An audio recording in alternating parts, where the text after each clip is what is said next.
तमाम जो बीजेपी के लोग डिफेंसिव होके जो लेख लिख रहे हैं, राम माधव का परसों मैं लेख देख रहा था इंडियन एक्सप्रेस में 3-4 दिन पहले, उसमें उन्होंने बड़े तरीके से नेहरू, राजीव गांधी और नरसिंह राव को ये सारे विवाद के लिए दोषी ठहराया। उन्होंने कहा कि ये तवांग और अरुणाचल की जो सीमा थी और तवांग एरिया था, वो तो डिस्प्यूटेड था ही नहीं, ये तो 1962 के बाद नेहरू के कारण एक डिस्प्यूटेड एरिया बन गया। चाइना ने इसको भी डिस्प्यूटेड एरिया नेहरू की कमजोरियों के कारण बनाया, क्योंकि तवांग तो ऑलरेडी मैकमोहन लाइन के द्वारा डिसाइडेड था, और सेम बॉर्डर बर्मा और चाइना का भी वही मैकमोहन द्वारा डिसाइडेड है, मैकमोहन लाइन है। तो फिर तवांग को चाइना ने बनाया, वो नेहरू से लेकर राजीव गांधी तक की कमजोरी थी। ठीक है, ये तरीके से बता रहे हैं।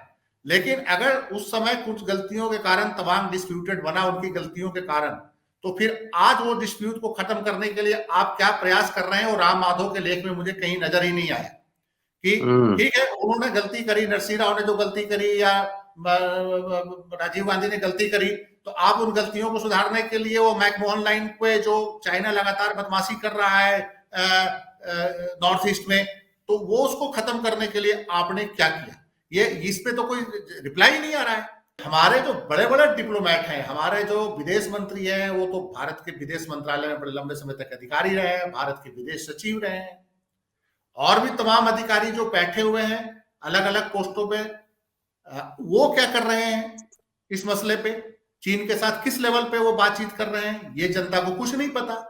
प्रधानमंत्री भी अगर 2 बार जिनपिंग से मिले हैं, एक समरकंद में वो मिले थे और अभी बाली में मिले थे, सीमा विवाद पे उन्होंने क्या बात करी, जनता को बताने के लिए राजी नहीं है। और तो और जहां उनको बताना चाहिए, ठीक है, जनता को आप नहीं बताना चाहते, बहुत कुछ ऐसी चीजें होती है जो जनता के सामने आप डिस्क्लोज नहीं करना चाहते होंगे, संसद को तो बताएं, जो जहां पे इतने लोग चुन के आते हैं, उसके प्रति तो आपकी रिस्पॉन्सिबिलिटी बनती है बताने के लिए।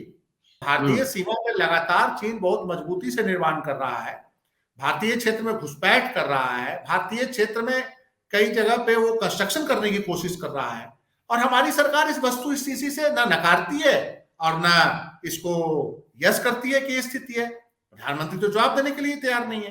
तो बहुत कुछ स्थितियां ऐसी बन गई है जो सरकार पे सबकी सुई घुमाती है। देखिए, एक बहुत इंपॉर्टेंट चीज है, चीन के मसले पे हमारी डिप्लोमेसी जो है, हमारे जो कूटनीतिज्ञ जो हमारे डिप्लोमेट हैं, वो गायब है।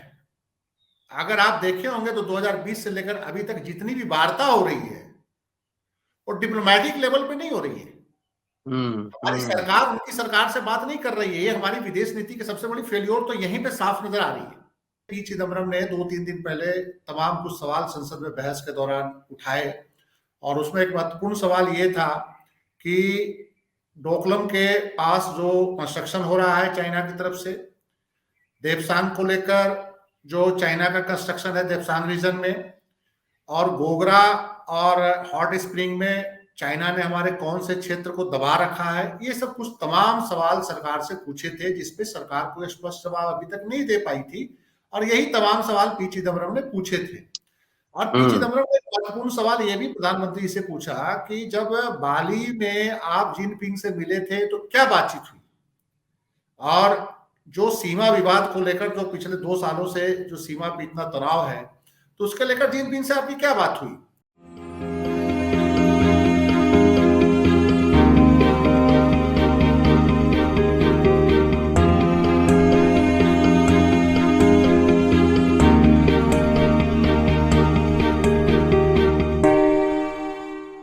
भगवा रंग और पठान के चक्कर में लाल आंख पे चर्चा कहीं दब सा गया है। लाल आंख मतलब चाइना। भारत और चाइना के बीच सीमा पर क्या चल रहा है, ये चर्चा, ये विमर्श गायब सा हो गया है। दोस्तों, रतनलाल बोल रहा हूं और आप देख रहे हैं अम्बेडकर नामा। यह एपिसोड इसी विषय पर है, और इस पे चर्चा के लिए हमारे साथ वरिष्ठ पत्रकार और लेखक संजीव पांडे मौजूद है।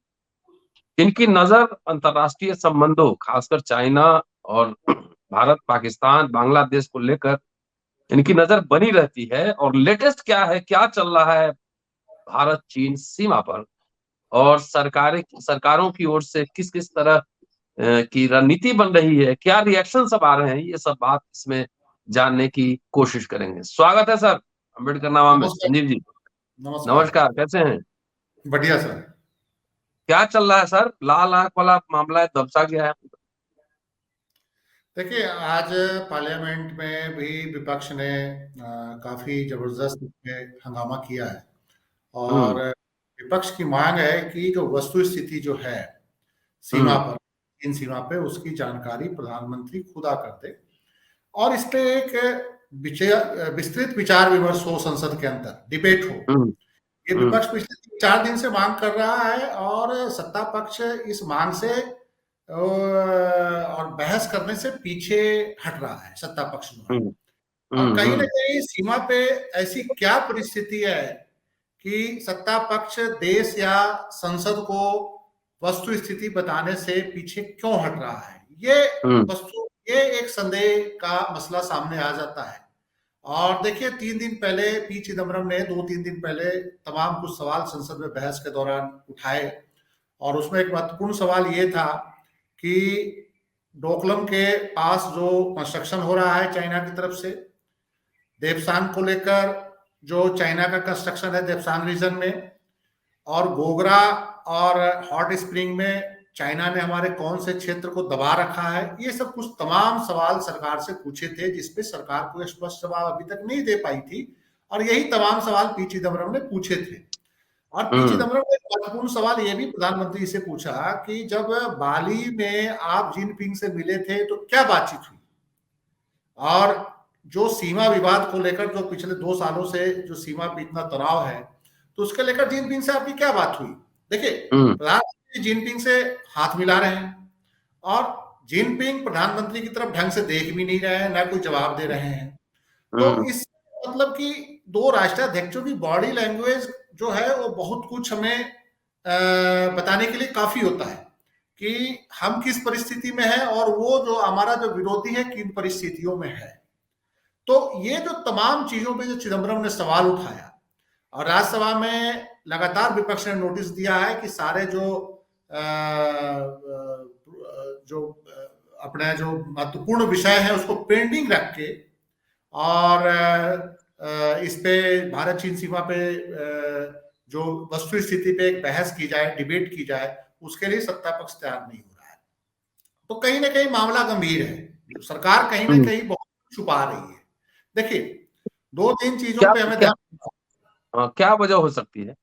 वजह ये हो सकती है कि देखिए, कहीं ना कहीं हम जो है हमारी जो विदेश नीति का ये बहुत बड़ा फेल्योर है और सरकार इस बात से लगातार ये छिपा रही है कि चीन हमारी सीमा में घुसा हुआ है, हमारी सीमा में वो कंस्ट्रक्शन कर रहा है। ये सुब्रमण्यम स्वामी ने भी पिछले 6 महीने 8 महीने में कई ट्वीट किया है कि चीन हमारी सीमा में कंस्ट्रक्शन कर रहा है, हम उस एरिया में पेट्रोलिंग नहीं कर पा रहे हैं जिस एरिया को में पिछले कई दशक से पेट्रोलिंग कर रहे थे और उसको हमने बफर जोन मान लिया है चीन के प्रेशर में।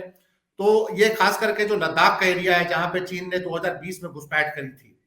अब हम्म। जो तमाम बात ये उठ रही है कि तवांग के साथ लगती सीमा पे चीन जबरदस्त कंस्ट्रक्शन कर रहा है, उनका इंफ्रास्ट्रक्चर बहुत स्ट्रांग हो चुका है और वो जो सारी तैयारी है वो भारतीय सीमा में घुसपैठ की तैयारी के हिसाब से चीन अपनी सारी तैयारी कर रहा है।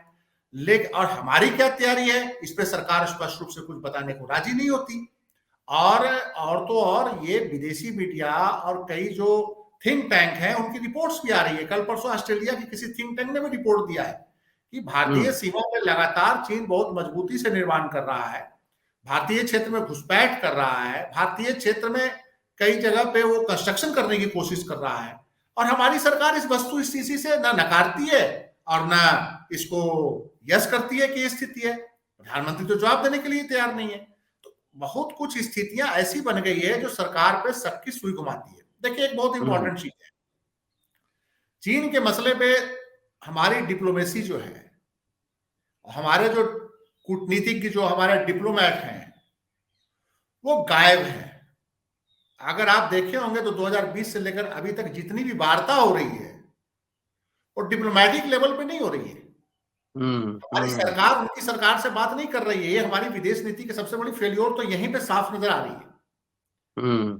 सीमा विवाद जो है उस पे हमारी डिप्लोमेटिक्स और हमारे डिप्लोमेट, हमारे विदेश मंत्री, हमारे राजनयिक और हमारे प्राइम मिनिस्टर जब उनसे मिल रहे हैं तो सीमा विवाद को लेकर क्या बात हो रही है, ये अभी तक स्पष्ट नहीं आया है। और हमारे सेना के अधिकारी और चीन के सैन्य अधिकारियों के बीच लगातार सीमा पे बातचीत हो रही है, डिस्प्यूट हो रहा है, तो वही जाके बातचीत करके मामले को सुलझाने की कोशिश कर रहे हैं। मीन्स कि हमारे जो बड़े बड़े डिप्लोमेट हैं, हमारे जो विदेश मंत्री हैं, वो तो भारत के विदेश मंत्रालय में बड़े लंबे समय तक अधिकारी रहे हैं, भारत के विदेश सचिव रहे हैं, और भी तमाम अधिकारी जो बैठे हुए हैं अलग अलग पोस्टों पे, वो क्या कर रहे हैं इस मसले पे, चीन के साथ किस लेवल पे वो बातचीत कर रहे हैं, ये जनता को कुछ नहीं पता। प्रधानमंत्री भी अगर 2 बार जिनपिंग से मिले हैं, एक समरकंद में वो मिले थे और अभी बाली में मिले थे, सीमा विवाद पे उन्होंने क्या बात करी जनता को बताने के लिए राजी नहीं है। और तो और जिस जहां उनको बताना चाहिए, ठीक है जनता को आप नहीं बताना चाहते, बहुत कुछ ऐसी चीजें होती है जो जनता के सामने आप डिस्क्लोज नहीं करना चाहते होंगे, संसद को तो बताएं, जो जहां पे इतने लोग चुन के आते हैं उसके प्रति तो आपकी रिस्पॉन्सिबिलिटी बनती है बताने के लिए। नहीं, जाहिर है कि ये कोई निजी मुलाकात तो है नहीं, पर्सनल तो है नहीं। प्रधानमंत्री होने के नाते, चाहे विदेश मंत्री होने के नाते, आप जब किसी दूसरे देश के राष्ट्राध्यक्ष से मिलते हैं तो ये तो जिम्मेदारी है आपकी, ये संवैधानिक जिम्मेदारी है कि पार्लियामेंट में आप जनप्रतिनिधियों को बताएं क्या चल रहा है वहां पर। किसी जवाहरलाल नेहरू को याद करेंगे, भारत चीन युद्ध को याद करेंगे। प्रधानमंत्री 3 बार 4 बार जिनपिंग से गलबैया करते हुए दिखे, वुहान गए, वुहान में भी इकट्ठे दोनों मीटिंग कर रहे थे, अहमदाबाद में झूला झुलाया, महाबलीपुरम में समुद्र तट पे आपने देखा ही है कि कितना जिनपिंग का शानदार स्वागत हुआ। तो प्रधानमंत्री जब इन तीनों का स्वागत करते हुए उसकी इतनी पब्लिसिटी ले रहे हैं, तो जब हमारे सीमा पे हमारे सैनिक शहीद हो रहे हैं और हमारे क्षेत्र में अगर चीन इंक्रोच कर रहा है, तो वो भी तो बताना पड़ेगा देश की जनता को ये क्या सीमा पे हो रहा है। तो ये एक बहुत महत्वपूर्ण विषय है। देखिए 2 चीजें हैं, ये बड़ी गंभीरता से भारत के जो नीति नियामक है उनको सोचना पड़ेगा। बहुत ही हल्के में अगर ले रहे हैं या देश की जनता को उससे कुछ छिपा रहे हैं, तो ये पूरी तरह से एक देशद्रोह का मामला है। हमारा पारंपरिक दुश्मन है 1962 से, हमारा पारंपरिक दुश्मन है, हम एक बार उनसे मात खा चुके हैं, उनसे झटका खा चुके हैं। आप लगातार नेहरू की गलतियां बताते हैं, नेहरू ने हिंदी चीनी भाई भाई का नारा दिया, उसको गाली देते हैं। नेहरू से जो गलतियां हुई वो हुई, सारा देश मानता है। तो आप भी तो जिनपिंग मोदी भाई भाई गले मिल रहे थे और आपके टाइम में भी घुसपैठ हो गया, तो फिर नेहरू और मोदी में क्या अंतर है? एक अहम सवाल तो ये है चीन नीति को लेकर, नेहरू ने जो गलतियां करी, क्या मोदी वो गलती नहीं कर रहे हैं? अब देखिए तमाम जो बीजेपी के लोग डिफेंसिव होके जो लेख लिख रहे हैं, राम माधव का परसों मैं लेख देख रहा था इंडियन एक्सप्रेस में 3-4 दिन पहले, उसमें उन्होंने बड़े तरीके से नेहरू, राजीव गांधी और नरसिंह राव को ये सारे विवाद के लिए दोषी ठहराया। उन्होंने कहा कि ये तवांग और अरुणाचल की जो सीमा थी और तवांग एरिया था वो तो डिस्प्यूटेड था ही नहीं, ये तो 1962 के बाद नेहरू के कारण एक डिस्प्यूटेड एरिया बन गया। चाइना ने इसको भी डिस्प्यूटेड एरिया नेहरू की कमजोरियों के कारण बनाया, क्योंकि तवांग तो ऑलरेडी मैकमोहन लाइन के द्वारा डिसाइडेड था, और सेम बॉर्डर बर्मा और चाइना का भी वही मैकमोहन द्वारा डिसाइडेड है, मैकमोहन लाइन है। तो फिर तवांग को चाइना ने बनाया, वो नेहरू से लेकर राजीव गांधी तक की कमजोरी थी, ठीक है, ये तरीके से बता रहे हैं। लेकिन अगर उस समय कुछ गलतियों के कारण तवांग डिस्प्यूटेड बना, उनकी गलतियों के कारण, तो फिर आज वो डिस्प्यूट को खत्म करने के लिए आप क्या प्रयास कर रहे हैं? और राम माधव के लेख में मुझे कहीं नजर ही नहीं आया कि ठीक है उन्होंने गलती करी, नरसिंह राव ने जो गलती करी या राजीव गांधी ने गलती करी, तो आप उन गलतियों को सुधारने के लिए वो मैकमोहन लाइन पे जो चाइना लगातार बदमाशी कर रहा है नॉर्थ ईस्ट में, तो वो उसको खत्म करने के लिए आपने क्या किया? ये इस पे तो कोई रिप्लाई नहीं आ रहा है। देखिए स्थिति बड़ी गंभीर इसलिए भी मानी जा सकती है कि देखिए 1962 की वार की परिस्थितियों को देखिए। 1962 की वार का एक बहुत बड़ा कारण था चाइना का इंटरनल डोमेस्टिक इकोनॉमिक क्राइसिस। आपको याद 57-58 में माओ की पॉलिसियों के कारण चाइना में बहुत भारी अकाल पड़ गया था, और एक अनुमान के अनुसार मिनिमम 1 करोड़ और मैक्सिमम 5 करोड़ लोगों की डेथ हुई थी चाइना में उस दौरान, और उसको 1981 में चीन ने ऑफिशियली माना कि माओ से कहीं ना कहीं गलती हुई थी। इकोनॉमिक क्राइसिस जो आया था, वहां पे एग्रीकल्चर सेक्टर में जो कम्यून की स्थापना की गई थी, प्राइवेट एग्रीकल्चर को जो बैन किया गया था, उसके कारण वहां क्राइसिस आया, और वहां की डोमेस्टिक पॉलिटिक्स में इतना माओ पे प्रेशर पड़ गया कि उसने सारा डोमेस्टिक जो पॉलिटिक्स पे अपने फेलियर को छुपाने के लिए इंडिया पे अटैक कर दिया। 1962 की जो लड़ाई हुई है, वो जस्ट वो चीन के भारी अकाल के बाद और 5 करोड़ लोगों की डेथ के बाद भारत पर अटैक हो गया। अब ये बताइए कि वही लगभग स्थिति अभी चाइना में बन रही है। चाइना में कम्युनिस्ट पार्टी के अंदर एक बहुत ही इंटरनल फाइटिंग हो रही है। अभी पीछे जब जिनपिंग का जब कांग्रेस हो रहा था, चाइनीज कांग्रेस हो रहा था, तो उस समय एक वरिष्ठ जो पुराने जो राष्ट्रपति भी रहे हैं, उन्होंने किसी मामलों पे जिनपिंग से खासी असहमति जताई, और जिनपिंग ने जो पोलित ब्यूरो और स्टैंडिंग कमेटी में जो अपने खास लोगों को रखा है, उससे चाइनीज कम्युनिस्ट पार्टी में भी कहीं ना कहीं एक अनरेस्ट है।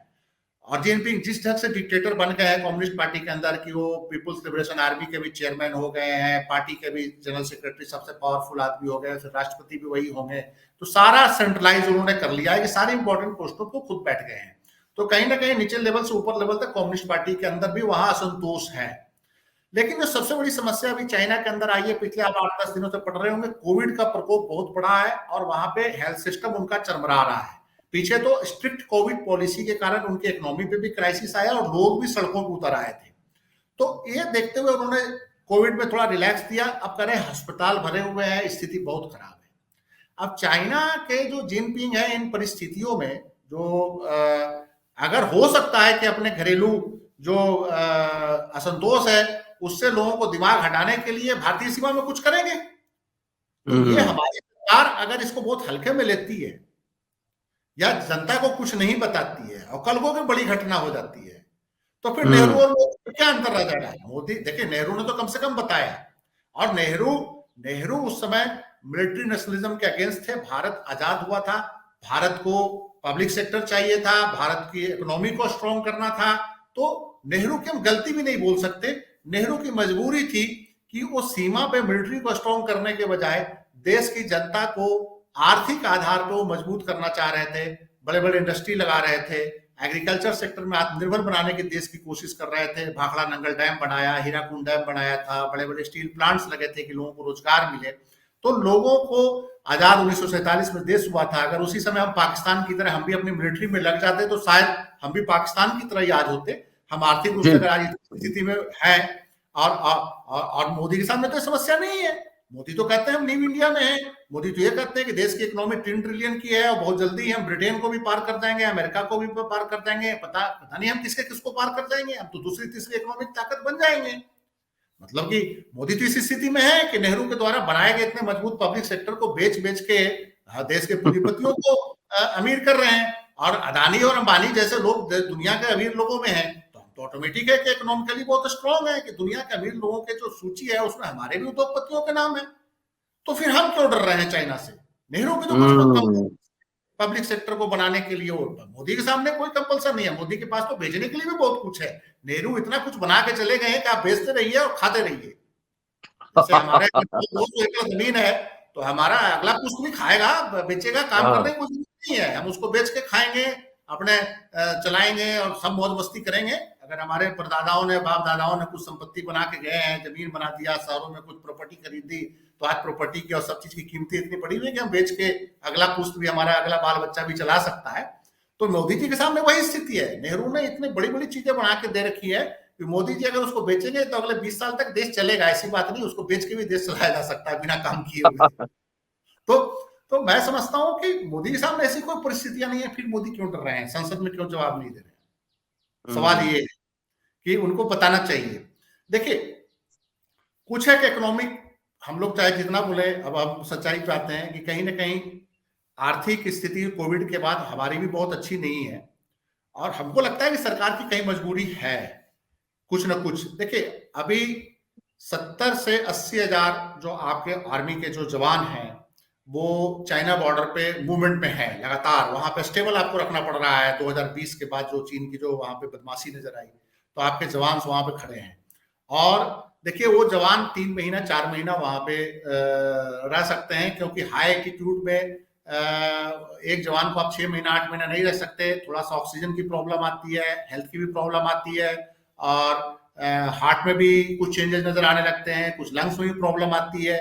तो वो सारी कारण फिर उनको 4 महीने बाद नीचे उतारना पड़ता है। फिर दूसरे लोगों का मोबिलाइजेशन होता है, दूसरे जो टुकड़ियां होती है उनकी मोबिलाइजेशन होती है। मुझे एक आर्मी के ऑफिसर बता रहे थे कि हमारे सामने प्रैक्टिकल प्रॉब्लम ये है कि 60-70 हजार हम जवान लगा रखे हैं और हर 3 महीने 4 महीने बाद उनको वापस करना पड़ता है, उनको मैदान में लाना पड़ता है और दूसरी टुकड़ियों को ऊपर भेजना पड़ता है, और उसमें खासा खर्चा होता है।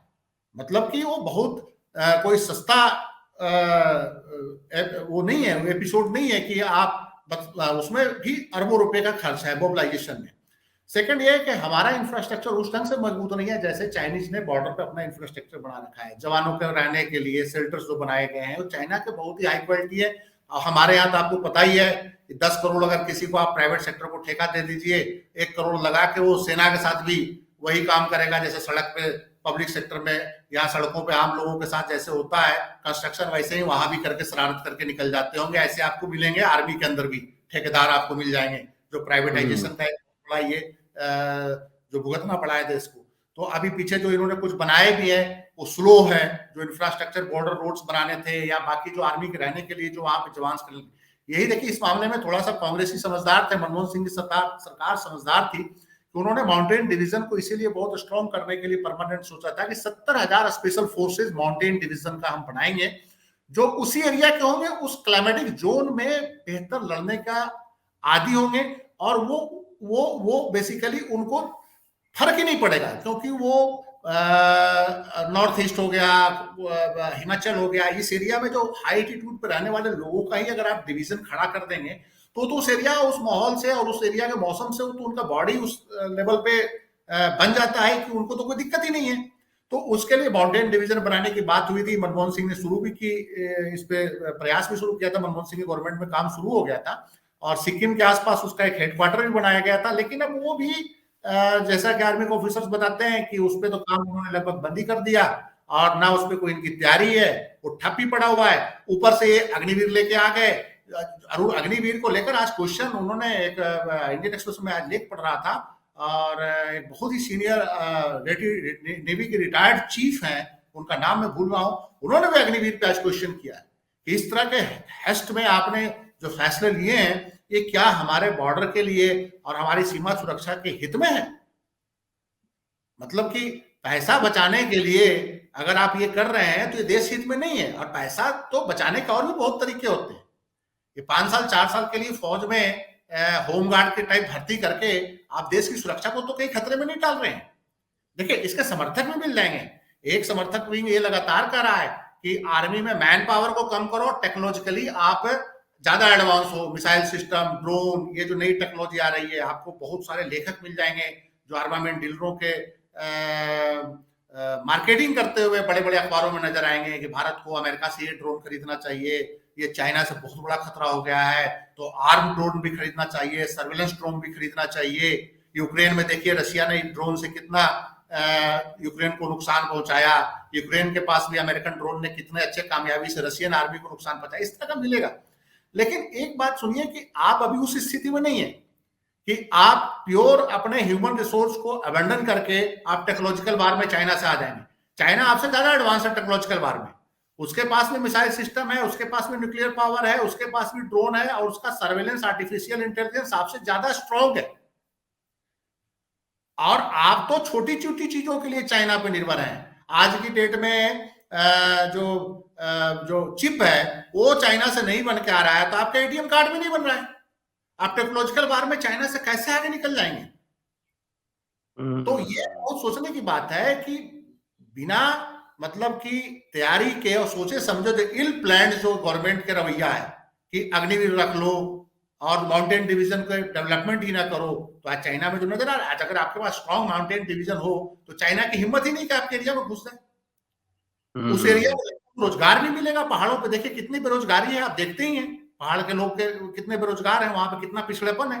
तो ये सारी चीजों को देखने के बजाय जो प्योर जो बिजनेस मॉडल जो है हमारी सरकार, उसमें देश हित कहीं नजर नहीं आता। कहते तो है कि देश हित है, बहुत है, भारत बहुत आगे जा रहा है, इंग्लैंड को पीछे हम छोड़ देंगे, लेकिन उसमें कोई देश हित नहीं है। उसमें 100 रुपया जनता का पैसा ये बर्बाद करते हैं, 90 रुपया खाते हैं, 10 रुपया खर्च होता है, और उसमें देश की सुरक्षा को भी ये बलि चढ़ाने को तैयार है, इस सरकार का जो सिस्टम। संजीव जी, पाकिस्तान से अगर कुछ होता है तो कई बार देखता हूं कि बड़े सेना के बड़े अधिकारी, ब्रिगेडियर या जनरल आते हैं, प्रेस को ब्रीफिंग करते हैं, कई बार देखा है।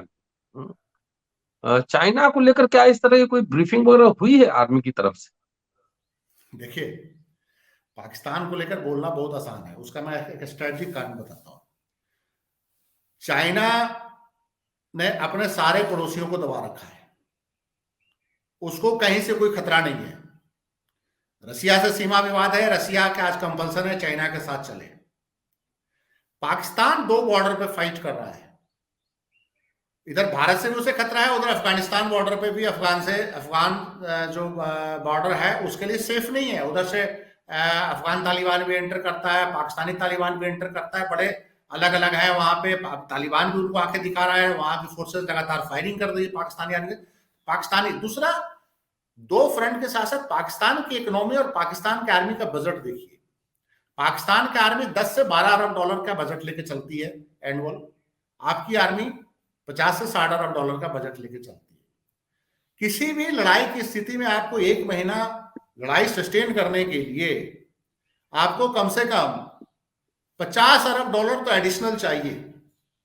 4 से 5 लाख करोड़ रुपया आपका इमीडिएट खर्च होगा 1 से 2 महीने में। आज तो पाकिस्तान के पास इंपोर्ट बिल चुकाने के पैसे नहीं है। 2 अरब 3 अरब डॉलर वो सऊदी अरब से मांगता है, चाइना से मांगता है। पाकिस्तान की इकोनॉमी फुल टाइम वार अलाउ ही नहीं करती, इसलिए पाकिस्तान जो है प्रॉक्सी वार करता है आपके साथ। वो 1980 से उन्होंने शुरू कर दिया था कि हमारी इकोनॉमी फुल टाइम वार हम सस्टेन नहीं कर पाएंगे, तो छोटा मोटा प्रॉक्सी वार, टेररिस्टों को सपोर्ट करो, उसको सपोर्ट करो रहे। तो हमारे नीति नियामकों को पता है कि उनके खिलाफ जो बोलो वो फुल टाइम वार करने के सिचुएशन में कभी नहीं आएंगे, क्योंकि लड़ाई लड़ने के लिए पैसा चाहिए। आज आप चाइना के प्रति क्यों डर रहे हैं भाई? क्यों नहीं बोल रहे हैं? क्यों नहीं एग्रेसिव हो रहे हैं? उससे तो आप बातचीत करने, पाकिस्तान से आपका कश्मीर बॉर्डर पे इतना टेंशन है, आप बातचीत करते हैं कि जब तक हम बातचीत नहीं करेंगे। हमारे गृह मंत्री ने ही बोला था ना कि पाकिस्तान से कोई बातचीत नहीं होगी, अमित शाह ने। चाइना को लेकर ये क्यों नहीं करते ये बात? पाकिस्तान से आपके जब लड़ाई हुई है, उरी अटैक हुआ, उसके बाद आपने ट्रेड बंद कर दिया।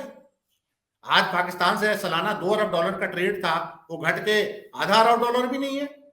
और चाइना आपके एरिया में भी घुस गया, आपके एरिया में कंस्ट्रक्शन भी कर रहा है, और हमारे सैनिक भी शहीद हो गए, और आपका ट्रेड बढ़ गया 2021 और 22 में। आपने यही दादागिरी पाकिस्तान से जो दिखाई, वही चाइना से आप चाइना के इंपोर्ट क्यों नहीं बैन किया भाई?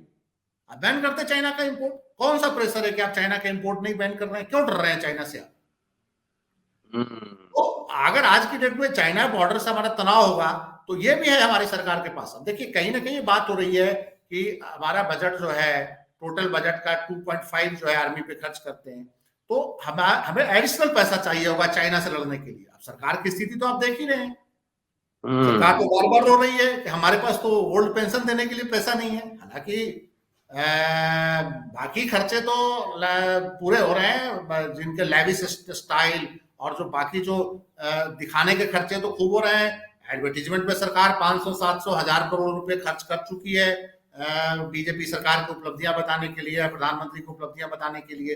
लेकिन जब आर्मी की बात होती है या वेलफेयर स्कीम की बात होती है, तो लगातार कहते हैं कि फ्री भी क्यों बांट रहे हो, पैसा नहीं है। अपना क्या कहा जाता है, सेना वहां पर लड़ाई लड़ेंगे तो पैसा नहीं है, ओल्ड पेंशन के लिए पैसा नहीं है, सेना को परमानेंट भर्ती के लिए पैसा नहीं है, इसलिए अग्निवीर लेके आ गए। अपना जो उनका जो खर्चा है वहां कोई कमी नहीं दिख रही है। तो ये जो है पाकिस्तान को लेकर तो आंख ही दिखाएंगे, क्योंकि हमें पता है पाकिस्तान अब लड़ाई की स्थिति में नहीं है। तभी तो पाकिस्तानी जनरल्स लगातार बोल रहे हैं कि हम बातचीत करें, इकोनॉमी खोलें। पाकिस्तानी जनरलों का टोन बदला हुआ है। अब चाइना आपको आंख दिखा रहा है, लगातार आंख दिखा रहा है, आपकी बोलती बंद है। आप ना देश की जनता को कुछ बताते हैं, ना पब्लिकली कोई बयान देते हैं। हमारे आर्मी जनरल बोले कि हम चाइना में हम बीजिंग कब्जा कर लेंगे। आप अफगानिस्तान को तो भारत के नक्शे में दिखा देते हैं, तिब्बत को आप अपने एरिया में क्यों नहीं दिखाते? कैलाश मानसरोवर को, वो हमारा हिंदू धर्मस्थली है। कैलाश मानसरोवर हमारा शिव का निवास है। आरएसएस को जवाब देना चाहिए। नहीं नहीं, एक हिंदू ना होने के नाते मैं भी ये जवाब दे रहा हूं कि भारत सरकार को चाहिए कैलाश मानसरोवर मांगे चाइना से, जो भारत का हिंदुओं का परम तीर्थ स्थल है। जब आप हम्म, पाकिस्तान के तमाम इलाकों पे दावा कर सकते हैं, तो हम चाइना से कैलाश मानसरोवर मांगने में क्यों डरते हैं भाई? आपने तो तिब्बत को जी भी मान लिया कि तिब्बत उन्हीं का एरिया है। वो उनके दलाई लामा आपके यहाँ बैठे हुए हैं, 4 लाख तिब्बती यहाँ निर्वासित भी बैठे हुए हैं, और वो आपने उनके सारे हितों को वो कर दिया, क्या कहा जाता है, बलि दे दी तिब्बतियों की। और पूरा का पूरा जो है उनको मान लिया। अटल बिहारी वाजपेयी नहीं माना था, यहाँ ऑटोनोमस रीजन को हमने मान्यता दे दी 2002 में। तिब्बत ऑटोनोमस रीजन जो है चाइना कंट्रोल्ड। उइगुर मुसलमान, देखिए सबसे बड़ी बात है, कश्मीर पे तो चाइना बड़ा एग्रेसिव रहता है, लगातार बोलता है, पाकिस्तान के साथ यूएन में खड़ा हो जाता है। हमारे प्रधानमंत्री और हमारी सरकार की हिम्मत क्यों नहीं होती तो उइगुर मुसलमानों के साथ जो वहां जुल्म हो रहा है, जो चाइनीज गवर्नमेंट कर रही है सिंजियांग में, हमारी सरकार क्यों नहीं बोलती कि वहां मानव ह्यूमन राइट्स का वायलेशन हो रहा है? आपके यहाँ तो चाइना बोल रहा है, आपकी आवाज भी नहीं निकल रही है। यूएन में भी मसूद अजहर पे आपको रगड़ा जाता है, मसूद अजहर को लिस्ट में नहीं आने देता, टेररिस्टों के लिस्ट में चाइना नहीं आने देता। और भी कई जगह आपको पाकिस्तान को लेकर मसले पे, जब कश्मीर को लेकर बात हुई तो चाइना पाकिस्तान के साथ खड़ा हो गया। लेकिन उइगुर मुसलमानों के जब जुल्म पे बात आती है, तो आपकी आवाज ही बंद हो जाती है। चाइना ने कौन सी कमजोर नस इनकी पकड़ रखी है, समझ ही में नहीं आता। उइगुर मसले पे पाकिस्तान भी नहीं बोलता। चलिए पाकिस्तान के अपने कंपल्सन है, पाकिस्तान जो पूरी दुनिया के मुसलमानों का ठेकेदार है, वो भी नहीं बोलता उइगुर मसलों पे कि इनके साथ जुल्म हो रहा है। तो चलिए पाकिस्तान का तो पाकिस्तान के अंदर तो चाइना का निवेश है, $20 अरब तो चाइना अब तक लगा चुका है, चाइना पाकिस्तान इकोनॉमिक कॉरिडोर में उसके पैसे लगे हैं। पाकिस्तान कहता है कि हमारी इकोनॉमी चाइना चला रहा है, लेकिन आपकी क्या मजबूरी है? आप क्यों डरे हैं? आप लाल लाल आंखें क्यों नहीं दिखाते उनको? चलिए हांगकांग के ठीक। मसले पे देखिए, हांगकांग में इतना ह्यूमन राइट्स का वायलेशन चाइना ने किया, भारत का एक लाइन है नहीं आया। हम्म, आपके नॉर्थ ईस्ट से लेके लद्दाख तक, कश्मीर तक चाइना मतलब कि जो धक्का करना है कर रहा है, आप उसको सह रहे हैं। सबसे ताकतवर सरकार, जनता का इतना बढ़िया मैंडेट आपके चलिए पास है। चुनाव चुनाव के समय लंबे लंबे भाषण देना और भाषण बीड़ी करना जो है ना, वही काम है। उससे खाली देश के लोग खुश हो जाते हैं कि अब लाल आंख नहीं दिखा पाएगा चाइना। लेकिन अम्बेडकरनामा तो रिसर्च के आधार पर परत दर परत तलाश करने में अपनी ऊर्जा लगाता है। और संजीव जी आप आए और विस्तार से आपने ये बात समझाई, आपका शुक्रिया। और दोस्तों ये संजीव जी हैं, बगैर शोध और रिसर्च के बात नहीं करते हैं। चीन में भी कुछ ऐसे प्रांत हैं जहाँ पे मुस्लिम हैं और उनकी ह्यूमन राइट्स का वायलेशन हो रहा है, उस पर पाकिस्तान नहीं बोलता है, उनकी अपनी कमजोरी है। लेकिन भारत भी उस पर नहीं बोलता है। क्या चल रहा है भारत और चाइना के बीच में, और प्रधानमंत्री श्री नरेंद्र मोदी संसद में क्यों नहीं जवाब दे पा रहे हैं, ये सब शोध का विषय है। इस पे नजर बनी रहेगी, संजीव जी से लगातार बात करते रहेंगे। आप देखते रहिए अम्बेडकरनामा, शेयर और सब्सक्राइब करते रहिए। शुक्रिया, शुक्रिया संजीव जी।